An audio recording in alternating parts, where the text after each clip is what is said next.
ODST had a different inspiration this time than prior Halo games.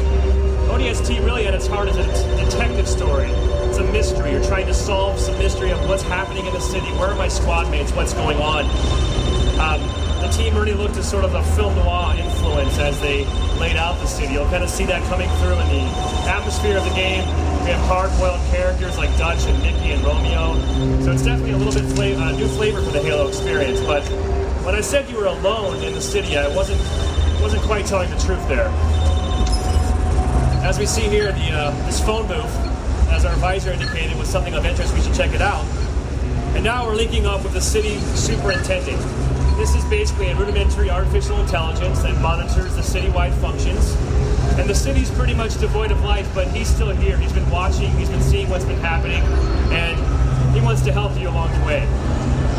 Now that we've established our connection, he's uploaded a map of the city to our database. As Curtis pans around here, you kind of get a glimpse of just how big and expansive the city of New Mombasa is. It's the biggest environment we've ever created for a Halo game. And it's going to be jammed full of Covenant patrols, lots of secrets, mysteries to uncover, and of course plenty of Bungie-style Easter eggs as well. So you can spend a lot of time wandering around the city, but thankfully the superintendent has been watching. He knows what's going on, and he's going to help us sort of identify areas that we might want to go and investigate. Once we're in the city, we can sort of choose which way we want to go and what areas to explore at our own pace, in our own order. In this case, the Oni Alpha site seems to be something that the superintendent wants us to go and investigate.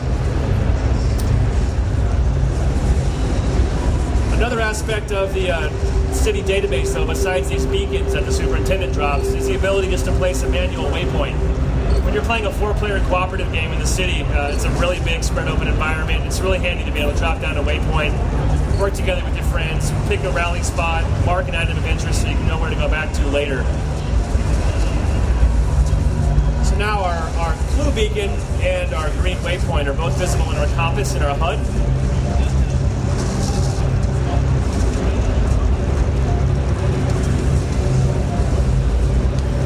Superintendent has other more subtle ways to communicate with you too besides these beacons. As you'll notice, as you move through the city, he has the ability to control things like lights and signs. He can't talk to you outright, but he can use these various visual indicators to, again, act as a guiding hand to nudge you in the right direction. Since the Oni Alpha site's roughly 1 kilometer away, we're going to take a little shortcut for the purpose of our demo. We have a little cheat built in here that's going to quickly jump us across the other side of town.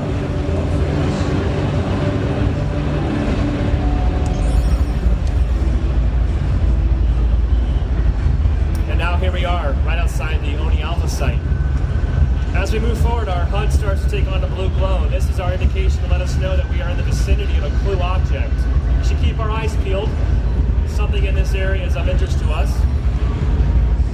Also, I call attention to sort of some of the awesome work our team's done, creating some really gorgeous new looks for the game.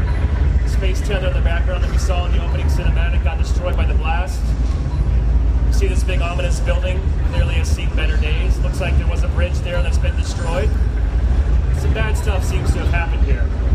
Through our visor though, we're indicated that we found a clue, so let's check that out.